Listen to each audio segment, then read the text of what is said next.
आता ही नहीं है। बात ये FBR से 12 चोर निकाले गए, आपके सामने वजीर आजम ने 12 चोरों को, 12 बड़े चोरों को निकाला है।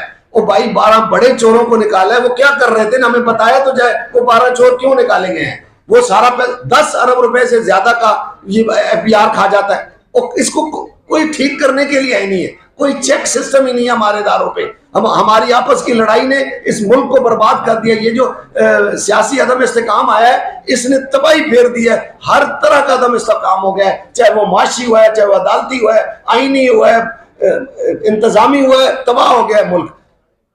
FBR का जो सिमें बंद करने वाला है, उसमें भी बात करेंगे कुछ दिन बाद। अभी हम इस पे जी, जिस डिवाइस की बात की जा रही जी, है, डिवाइस अपडेटेड नहीं थी।